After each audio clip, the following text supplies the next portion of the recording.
If you're building your ABA company and you're tired of guessing, this is for you. We built the BCBA blueprint to give you real structure, systems, and support without the fluff. Details are in the description. We've got Breann back again. So we actually did a live stream with her a while back, and it was about her personal journey in ABA and having a good structure and things like that, starting a business. So we've got her back now talking about her new product, GrowthTracker, and talking about tracking financials. So we actually have a financial tracker not a financial tracker, but we have a financial hypothesis that we help you figure out in our foundation course, but it's very shallow. There's a very simple financial hypothesis that we come up with, basic things like how much money do you want to make personally, what's the mission of your and vision of your business. So Breann, if you want to tell us a little bit about GrowthTracker and some tips that you have on financials. Sure. Thanks for having me back. I'm really excited to be talking about this topic today. As you mentioned, we have launched the GrowthTracker from MYABAMENTOR, and really that came out of the conversations that we have with new business owners, with even seasoned business owners that come from ABA, who are primarily clinicians that don't necessarily have a big business background or a financial background. And really, our team came together and was like, what is the most beneficial tool that we could provide to clinicians who want to start a business, or they want to improve their business, or even potentially they're lost in their business and they're not quite sure where to go. And we came up with a system through the GrowthTracker to give people access to making data-based decisions for your business based on your financials. And similar to what you had described in your foundation course, where you get an overview of what are my financials going to look like, what does this need to look like, the GrowthTracker really goes super deep into a proforma, which, if you're unfamiliar with what a proforma is, it's essentially a projection of financials based on all of your business metrics, all right? So everything that is in there really is specific to ABA businesses, how our payroll works, how our billing works, how different funders have different pay rates, whether or not you can bill an RBT while you're billing a BCBA, all of the assessment rates. And what it does essentially is you can just input all of your information, and the tracker is going to generate your pro forma over time. And so you can see where your business is going to be 30 days from now, 90 days from now, a year from now. And based on how your business is structured financially, you can make plans for 12 months and say, hey, we're here now with 5 clients and 2 RBTs. I want to be at 50 clients with 10 RBTs. How do I get from A to Z? And what financials do I need to be tracking between that time and making those clinical decisions and making those business decisions to actually get there? And you'll be able to put in all of the things that you are doing as far as your staffing and your marketing and all of those things to track your growth. And so that's the quick version of what the GrowthTracker is able to do for businesses. Okay, before we get into tracking an existing business, let's say I'm a startup, because we talk to a lot of people who are trying to start their own ABA practice. Yeah. How would this benefit them? Yeah, so if you have nowhere to start and you're just woke up one day and you were like, I want to start an ABA business, your first question is going to be, how can I make it viable? Okay.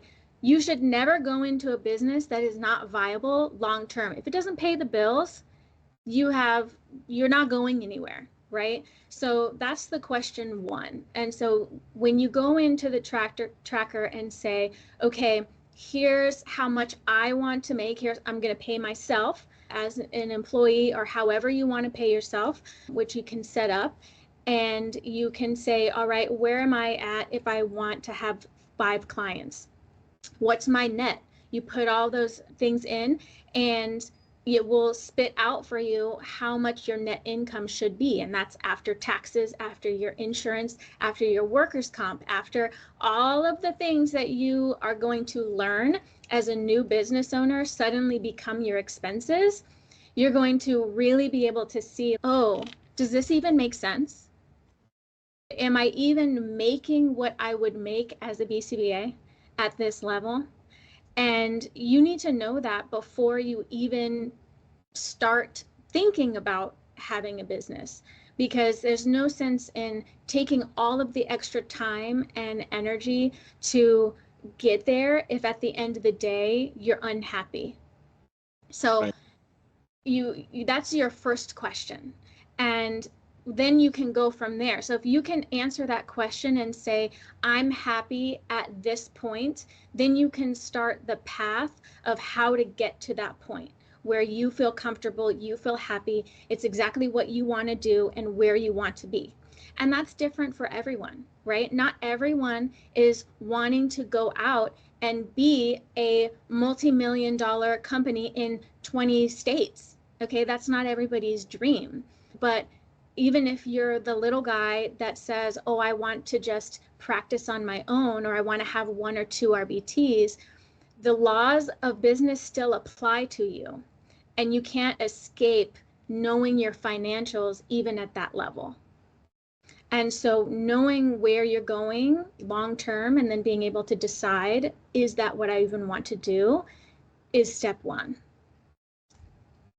Yeah, and we've had a few situations where we, before we created the course, we would get on calls with people who were thinking about starting a business. We do orientations for the Facebook group, and one of the stories that always stuck out to us, and we bring it up a lot on a lot of live streams, that when we start talking about financials, because I think it's a really common misconception, is we had a BCBA that she said that I'm making $55 an hour working for this company. The company's billing out $95 an hour. I want the whole $95 to myself. And so we basically said, hey, let's do some math. And turns out she would need 17 employees or so to make the same amount of money. And so it's not just the extra work and the time and the energy that it takes to run your own business. It's also the risk, and then all of the people that are depending on you too. So once you have these employees, they're depending on your company to exist so that they can make a paycheck. And because their families eat off of your decisions. It's a huge level of responsibility.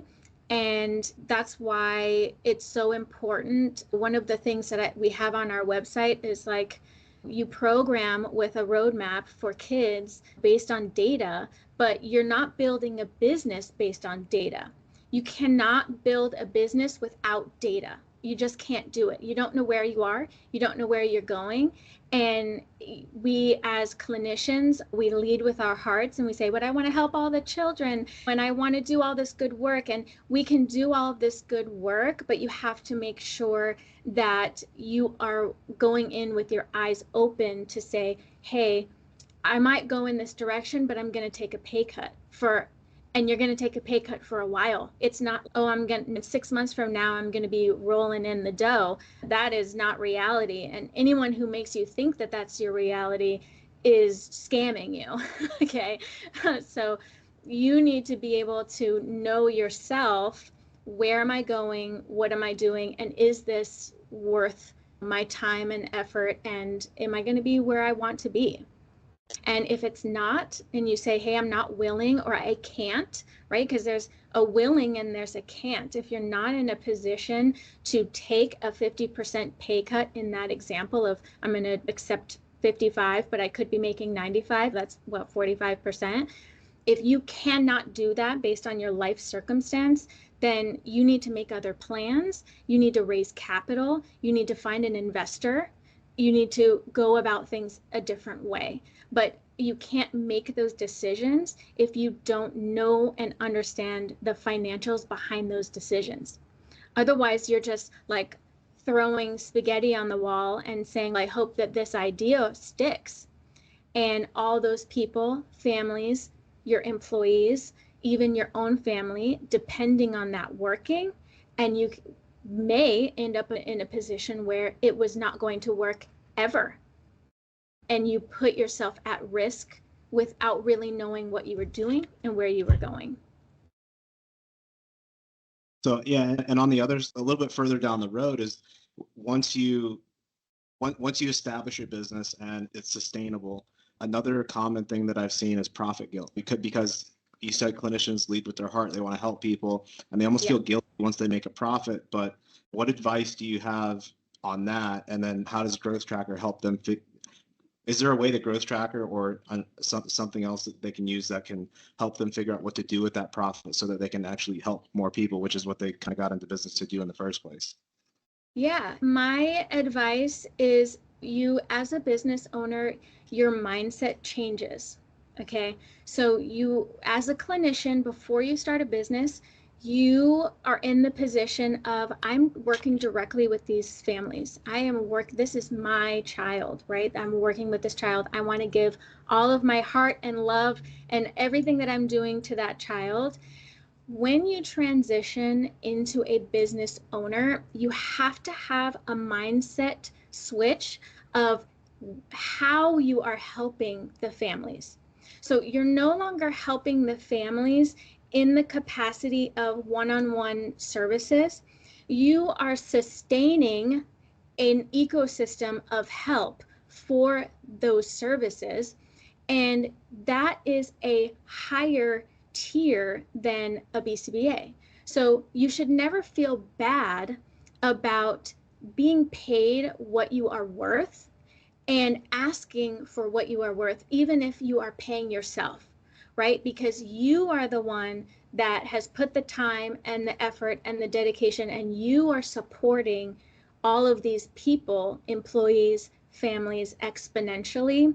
And yes, there has to be a balance because nobody goes into this field to be a billionaire, right? Because we're constrained by billing constraints and rates and things like that. But you have to go through a growth process in yourself to realize what value you actually bring to the table and what value you bring to the field as a business owner, and your financials reflecting that. There's nothing wrong with that. If you're bringing high quality services to an area who has no services, guess what? You should be equally compensated for that. And it's an exchange. An exchange has to happen, and it has to happen at a relative rate of exchange, if that makes sense. Yeah, that makes sense. Yeah, and that's one of the reasons why we created the course that we have one of the common things that I saw also when you become a BCBA, you go to school, you get a master's. We're talking about very intelligent individuals our course is called the EBCBA. The little E stands for entrepreneur. And the reason why we put that there is because the BCBA part's more important. But you also you can't ignore the E part. Like you have to, and it's just a part of your brain that you have to unlock and exercise. It's not rocket science. It's not super difficult. It's just something that, like, when you go to school to become a BCBA, they don't typically teach you that kind of stuff. So it's not difficult to learn. Yeah, but you have to put the work into learning. You have to put the work into expanding your mind. So there's a lot of self-discovery that happens when you start a business, and nobody can go through that except you. It doesn't matter if you have 10 mentors or you have your parents there encouraging you and supporting you. It happens here and it happens in here. And eventually, the longer that you're in business, the more you realize how much growth you have to experience, even outside of what does it take to be an entrepreneur, right? What are the skills that you need as an entrepreneur just to make it? Because 90% of businesses fail. So only 10% of people are actually making it. So what are those 10% of those people doing? What are they learning? What are they studying? How are they operating that they're successful and the other 90% are not? And you really have to think about that because you don't want to be in the 90%, right? You want to be in the 10% of successful people. And that really comes with the growth of you, and that is what you are being paid to do because you're the 10% that do it, right? Yeah. Yeah, and we do a lot of calls to invite people to the group, to tell people about our YouTube channel, the course, and all that. And basically, once somebody opens up a business, we're on the phone calling them and saying, "Hey, just come check out all of the resources that we have." And one of the things that we'll do is we'll follow up with them within a year or so. If we haven't heard from them in about a year, we call them back, and a lot of them, like when we call them back, they're like, "We shut down." Like for a few different reasons, but a lot of them, like it all stems from a lack of organizational strategy, and financials is part of that. But yeah, a lot of the people that we call back to see, hey, we haven't heard from you in a while, and now we know why. It's because they're not in business anymore. Yeah. So your strategies of growth and your financials cannot be separated. And so a lot of people that, I have talked to will say, oh, I want to hire this person, or the competitor down the street is paying $30 an hour to their RBT and I'm only paying 25 and I can't compete, and how can I pay them 30? So those are all decisions for your strategy for your business, but they're also financial strategy decisions as well. So you want to be competitive, but you can't close your doors over it.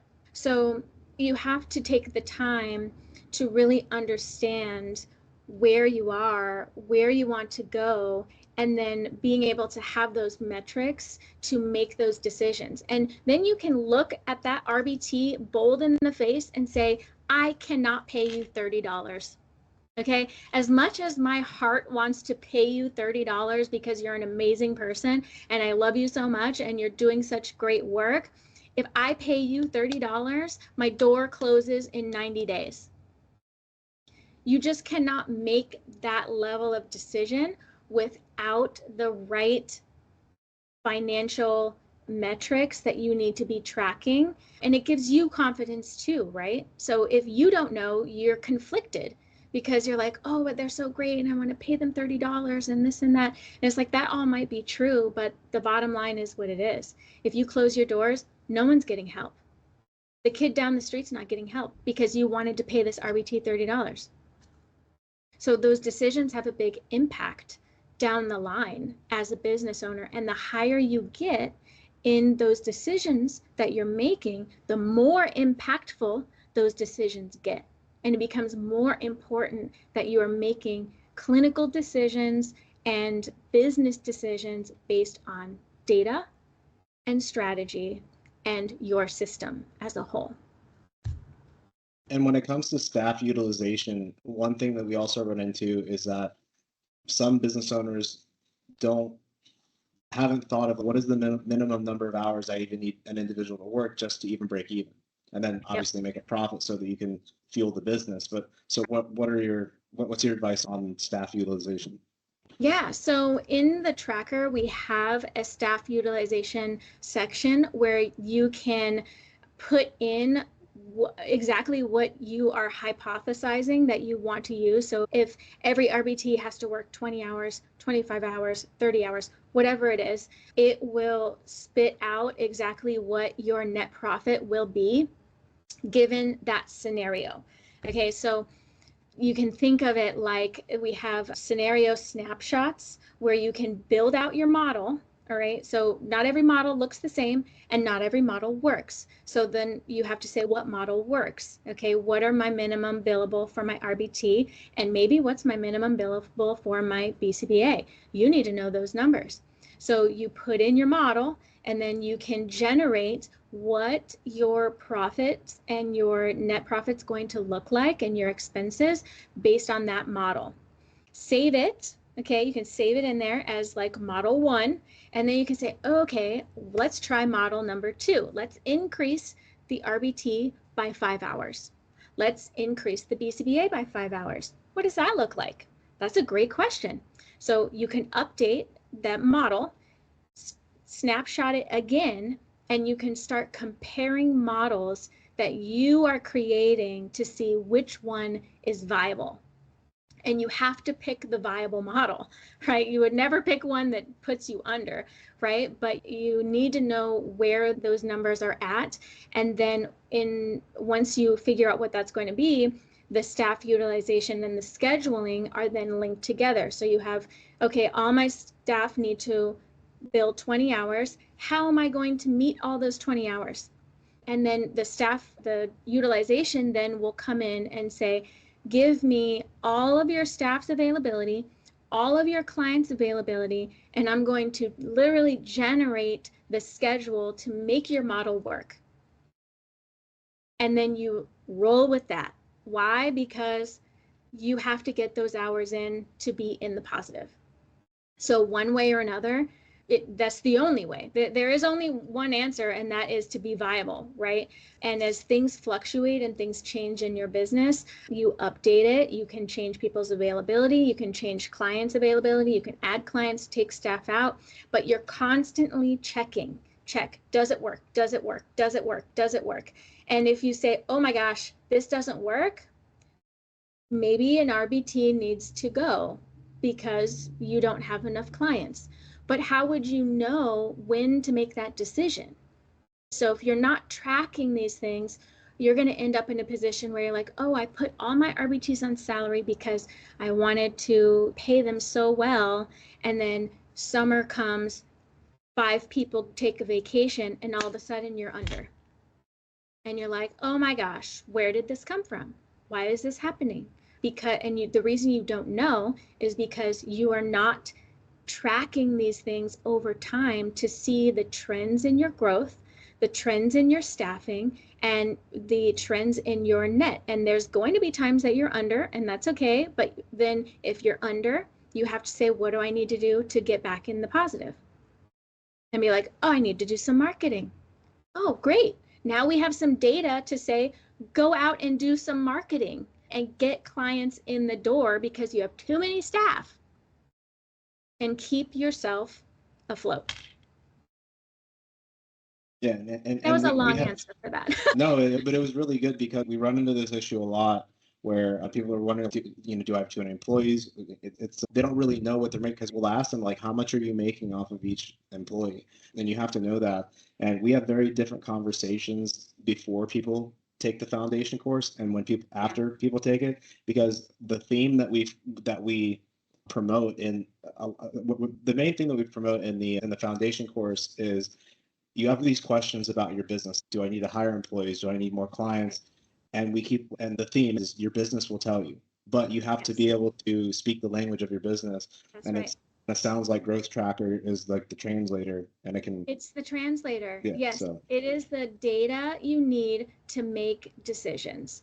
And for me, when I was brand new, this was something that I really had a hard time with. I was coming from being a clinician, right? I was like, I'm going out, and then all of a sudden my business partner and mentor was like, go run your financials. And I was like, I'm sorry, what? I'm like, I need to do what? And he's like, how do you know where you are? And I was like, that's a great question that I probably need to go figure out. Where am I? And us as behavior analysts, it's funny when I started going in the business direction, because you make so many connections as a behavior analyst with business. And at least I have, in respect to a data analyst. Okay, that's what we do. We look at data all day, every day, and you would never walk into a client and say, oh, go do this and this, if you had no data. If you went in to see a client and the person said, well, all these things are happening and this and that, what would your answer be as a BCBA? Where's the data? That is your question. Where's the data? I can't tell you what to do if I don't have the data, because the data is going to tell me what to do. And it's no different than being in business. The business data is going to tell you what to do.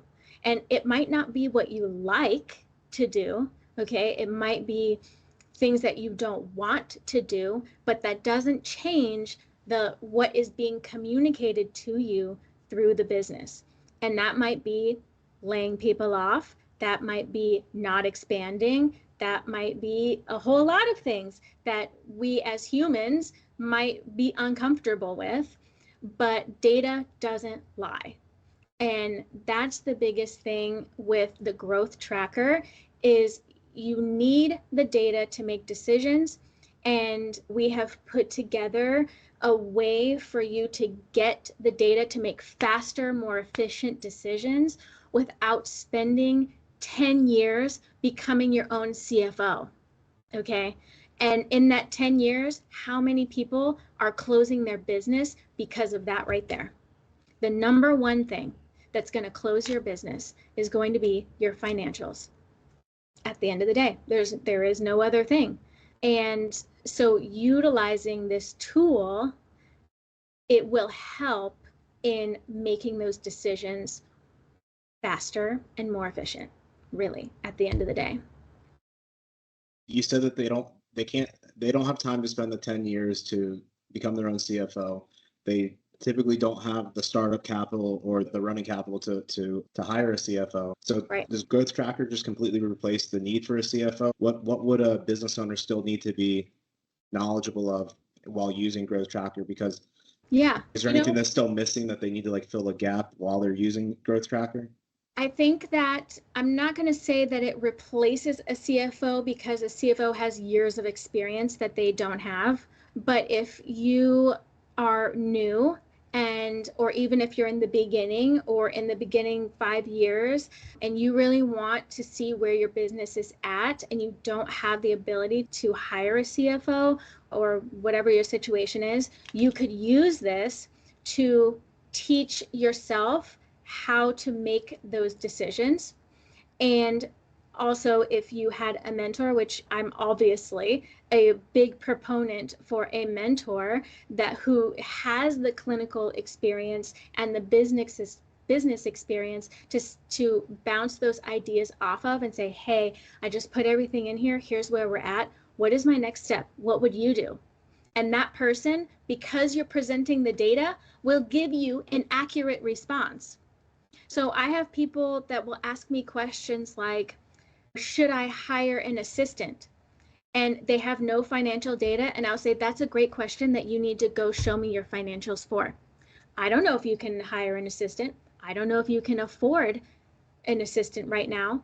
And I don't know if you have plans to grow and when you need an assistant, right? How can I answer that question without knowing where your business is at?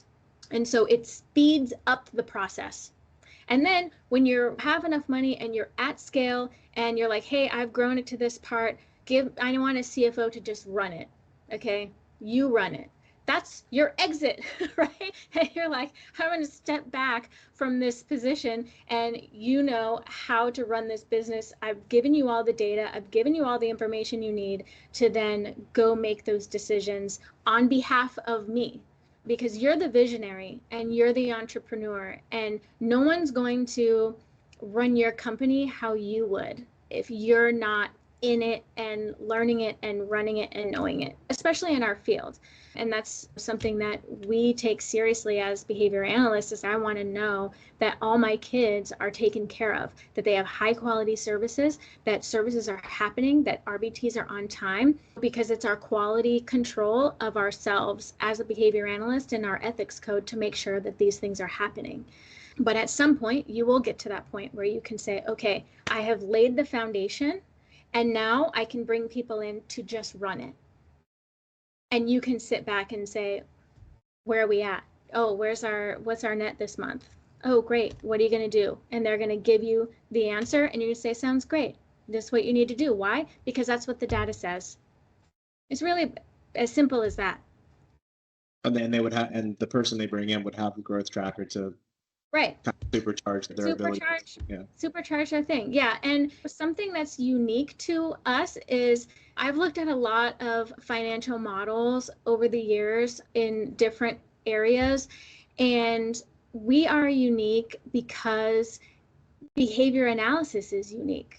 Okay. So when you go do financials at a doctor's office or even like a veterinarian or whatever, Or let's take commercial real estate, because commercial real estate is the most prevalent pro forma you can find. All right. So you go about to buy a commercial building, they're going to say, what's your pro forma? And you're going to get it, and you're going to get a 12-month. Something that they don't do is they don't track pro formas, they don't graph them, and they don't have phase changes that come from ABA in their financial measurements. Okay, so in the tracker, it's built for BCBAs. So it speaks the language of BCBAs while speaking the language of the business and the CFO. Okay, so you can go in and say, oh, I'm going to put a phase change at my hiring event at the job fair. Okay, phase change. Next month, you run a new financials and you say, oh, wow, we're up 5 people from that point in time where you did a hiring event. You better hit the next hiring event next time, because if your Indeed ad didn't bring anyone in and your job fair brought 5 people in, which one is more effective? Obviously, your job fair. So don't waste your money on Indeed, because Indeed is like the most expensive hiring platform, I think, in history. But kudos to them, they're doing their thing. But if I don't bring anyone in, and Indeed, but I know there's 5 job fairs at the college down the street, you better believe that I am at those 5 college things every single year. Why? Because I know that every time I turn around 5 people, and Indeed brings me 1, because they're guaranteed 1, whatever, right? Yeah, I tell as many people as I can to post their job listings in the group, the Facebook group, because I'm like, it's free. And that's one of the reasons why we don't just invite business owners, like we invite RBTs, people who are thinking about becoming an RBT and training, because all of those people are going to need jobs, and it's a free place to post your job listing. Because Indeed is expensive. It is expensive, and you don't realize it until you go in and you have to pay for it, right? Yeah. As a user, you're like, yeah, Indeed, I found my job. I can find a job anywhere, until you're on the employer side. And then you realize, oh my gosh, is this even sustainable to be paying for this job posting that doesn't bring in any money? In our growth tracker, you will be able to see those markers. Every time that you do something different, you can actually see a functional relationship of what you are doing with the growth of your business, which doesn't exist in regular pro formas. Nobody does that. Okay, what they typically do is they will take a pro forma and then they will say, what improvements can we make right now? Okay, so I want to improve this aspect, hire this person, let go of these people, and then ta-da, we're in the green. Okay, but our business is much different. It is a service company, and we are growing service companies that need more individualized and more tailored approaches to how we're growing and how we're staying sustainable, because our margins are not very big. Okay, so every little decision makes a difference until you are at scale. Right? And when you're at scale, you're looking at completely different numbers, completely different margins. But as you're growing, you need to know all of those little things. So you brought up commercial real estate, and we've had this conversation a couple times in our Odyssey course, or our Odyssey Thursday Night Live calls, about whether you, like when you're starting out, clinic versus in-home, and if you're going to do it in clinic, do you buy a building, do you rent a building? So from our perspective, it makes sense to start an in-home therapy business because it's super scalable from what we've seen, and then wait until you can buy a building. That way you have something of value rather than throwing money away for rent. And that's just from our perspective, not being clinicians, not being ABA business owners. But is that something that GrowthTracker could help you like figure out, like when should I buy a building, when should I, like those types of things? Yeah, when you put in all of your expenses, you will be able to say, okay, here's my lease, or here's my payment, my mortgage payment on the building, and exactly what that would look like. And then you can compare those numbers, right? So again, it goes back to, what is your model? What's your business model, right? And you need to know what your business model is to determine whether or not you want in-home or whether you want clinic, right? If you have a high dollar investor who wants to buy you a building and do all these things for you, like, more power to you. That's not generally how clinicians start. Most of the time, we really have to make the decision of, do I lease? How much is the lease? Can I negotiate the lease? How do I get out of the lease? What are the terms of the lease? Is this going to be a 3-year term? Is this a 5-year term? Is this a 10-year term? Because every building is going to have its own terms. And if you don't know how, say you start under, right? So you're like, I'm taking on debt and I'm going to take it, whether you buy or lease. And then you say, okay, where do I need to be to break even? You can use the growth tracker to say, how many clients do I need? How many clinicians do I need? And you might really be surprised at when you actually break even. And you might, depending on where you are and the type of place that you want to be in, you want to be in an A building, you better be prepared for an A building payment. And then growing based on when that is going to make sense for you to even be in the positive position. And now you need carry costs. Okay, so who wants to talk about carry costs? Because that's a whole thing. How are you getting from month 1 to month 6 when you have no clients and you have no billing, because your billing is 90 days delayed, and you're carrying the business and you're carrying the lease or the mortgage or whatever that looks like for that period of time? You better have cash in the bank ready to do it. And so if you run that model, you will be able to see, wow, I actually need $500,000 to get in that A building, right? Or I'm going to go to the C building down the street and we're going to make that work for the first year or 2, right? Because it makes financial sense. But without knowing your financials, you won't be able to make those decisions. So the growth tracker will help you figure out that carry capital part too, Yes. right? Oh, cool. Yep. Yeah, because I honestly, that hadn't even crossed my mind. So that's... Yeah, it's a thing. So especially in our field when we have to wait for billing, and I've heard of then that. then you're waiting for credentialing. So first you have to wait for credentialing on their own timeline, because whatever, and then you have to wait for their billing because, again, it's on their timeline. This isn't a private pay, I'm going to bill you, you pay your invoice. This is, I'm going to bill you, you're going to process for 90 days, and then I hope I get my check, right? However long later. So you need to factor in, how are you going to carry the business until that pay comes? And then it's going to be metered out every time. So you have to factor in the carry cost of what that's going to look like. And then how are you going to set up your location? So you need toys, you need therapy materials. Maybe your building needs to be remodeled because it doesn't meet the requirements of the state.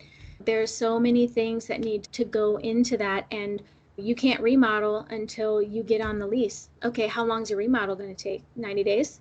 I hope you're prepared to not bill for 90 days while you're getting your building ready. So time is money. So you also mentioned scheduling. Does GrowthTracker handle scheduling, or does it integrate with scheduling software? How does that work? Yeah, so you can put all of your employees' information and their availability. You can put in all of your clients' availability, and it's going to generate you essentially the most efficient schedule. So you can have your average drive time between clients. You can add in if you want specific people with specific clients. And so all of those kind of rules you set, and then it will generate it based on your rules. And then it will tell you, hey, based on your rules, you're at 60% utilization of your staff. Womp womp, not good, okay? You want to be as maximized as possible of what your staff is available for and what your clients are available for as well. And a lot of times you get questions about, how do I schedule my staff, right? How do I schedule my clients? So let's say, so you'll say, some companies will say, you can have a Tuesday afternoon, a Wednesday morning, and then a Friday afternoon. And it's okay, where are your people going with that kind of model, right? So they're going to go one place and then another place on another day, and then they're going to go back on an afternoon. And it becomes a question of efficiency. And so with the growth tracker, you can make your schedule most efficient based on your model that you write, right? So everything is customized based on what you want. So if you can say, I want every person to not go over 4 hours, you can put that rule in and say, okay, no one's going to be scheduled more than 4 hours a session or 4 hours a session. So this person has 8 hours availability or 8-hour session, and you want 4 in the morning, 4 in the afternoon with 2 different staff. That's a common scenario, right? The morning and the afternoon staff. So you set up all those rules that you want, test it out, and see where your utilization is. And then you have to be open to your idea not being the best as well. Right? So you might be like, oh, this actually doesn't work, right? And let me change it to actually get something that I can get 80% utilization, 90% utilization, and figure out what that schedule is going to look like.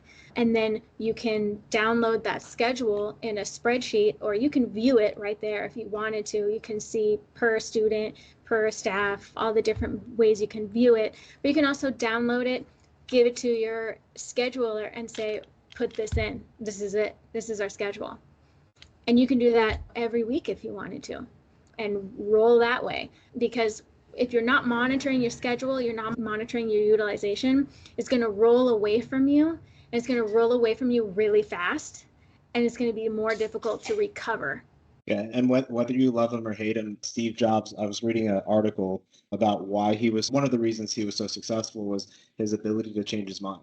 So he would because the article was basically, he would walk into the developer team and say your idea is horrible. Then the next day he'd come in and be like, hey, that's actually a good idea. So his ability, so I think that to your point where your idea might not be the best, be flexible and be willing to change your mind when you're presented with new data that you can get from this. Yeah. I truly believe that your success is related to how adaptable you can be. And if you get stuck in thinking one thing is the thing and that's the only thing, chances are you're not going to make it very far, because your idea has to evolve, and you're going to be getting more information, and you have to evolve with the business of what it's telling you, right? And if it's not working, you have to be willing to say, this isn't working, I need to do something different. And that's really hard for people. And it's even hard when you have to let people go. Like, that's never fun, but you have to say, I don't have a choice. I either let people go or I close the doors. And closing the doors is not an option, right? You have to let people go. It is what it is. But if you start out with a solid foundation and a system of what you're doing and know where you're going, the less likely it will be that you have to make those types of decisions if you are tracking your progress over time and you're tracking your business, right? And that's the goal, is that you are trajectory positive.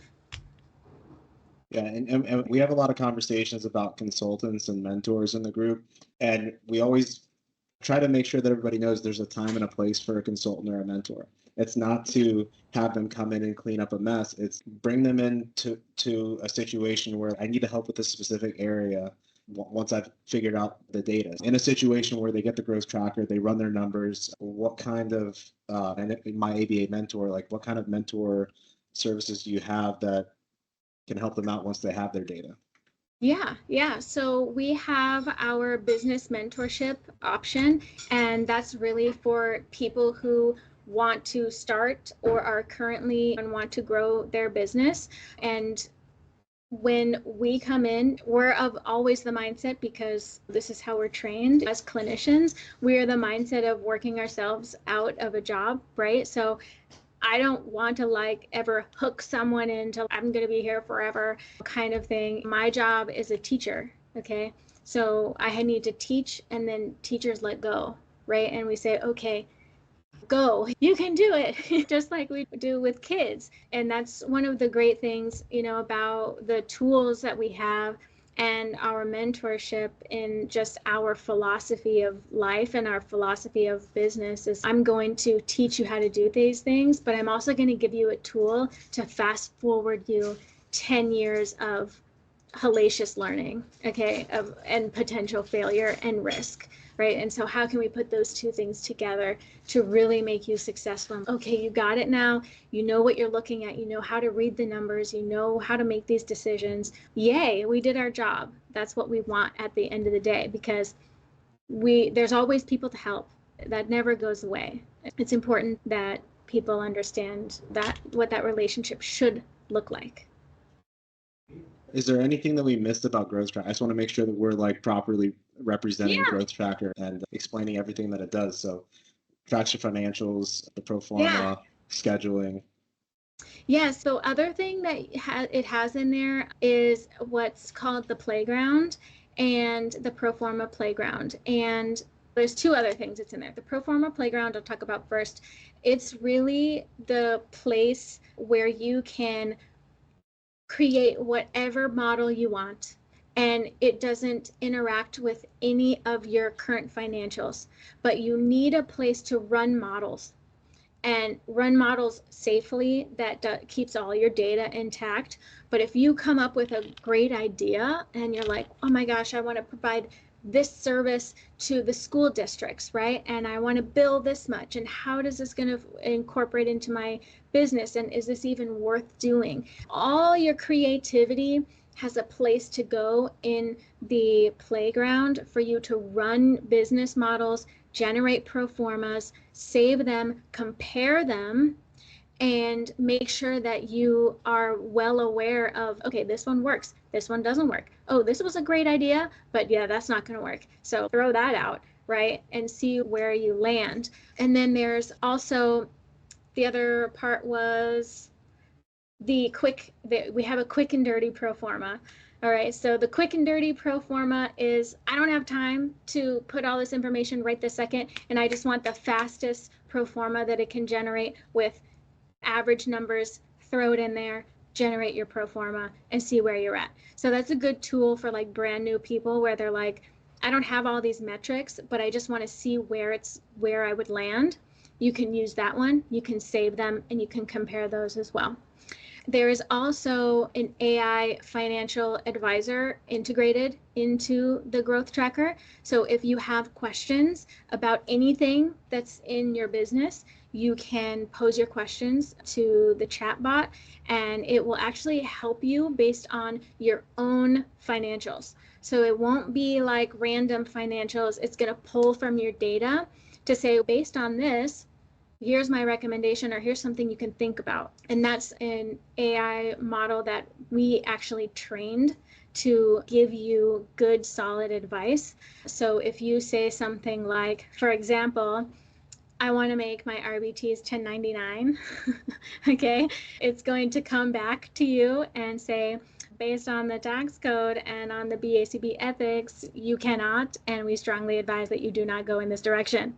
Okay, all those nuances that have to do just with our field, it is trained in, and it will help you. It also generates you AI insights on every page, so you can actually see, hey, your net profit is up this month, congratulations, or hey, you have a really low utilization, you should probably look at that, and gives you those prompts. So if you are learning the system, it gives you a prompt to help you better your system. Nice. And I think that covers it all. I think that was probably the best impersonation of an AI chatbot I've ever heard. Thanks. So how can somebody who's interested in GrowthTracker or my ABA mentor get in touch with you? Yeah, so you can go on our website, MYABAMENTOR.com. You can see everything there. I also have it posted on our Facebook page and everything, and you just go on, you can navigate to the tracker and just sign up. We do have a 5-day free trial. We are in the beta pricing still right now, and so you'll get a discount if you sign up. And then, yeah, we're really looking forward to getting more people's feedback, because we want it to be usable and we want it to actually service the people who need it the most, which are those clinicians that need help. And we update it, my team updates it and regularly. So we're always on top of, oh yeah, that would be great for the feedback that we're getting. We can make real-time adjustments to just make it better and easier for people to use. Oh yeah. Yeah, and to that point, getting it for those of you listening live, and if anybody's watching this on the YouTube channel after the fact, getting in early with something like this gives you a lot of access to the people who are developing it, because we're doing the same thing in our platform. We have our founders rate going on, and when people give us feedback, we put things to a vote because it's such a small community right now of people who are. We have our beta testers, we have our founders members who got in at the founders rate, and when they tell us that they want something changed, or they notice something that's not working properly, or somebody mentioned that it would be really nice to have this as an app. And so we went and created an app. So getting in with GrowthTracker in the beta phase gives you a lot of access and leverage to help them make it the way that it's going to be most helpful to you. Yeah, absolutely. Yeah. All right, I appreciate you coming on again and talking about GrowthTracker, and looking forward to doing this again. Absolutely. Thank you so much. I appreciate your time and hope to talk to you guys again soon. Cool. All right, I'll see you on the group. All right, bye. You're already doing the work, investing your time, your energy, and your vision. So let's make it count. Build something that works without breaking you. The EBCBA Blueprint is the way. Get started for free with our foundation course.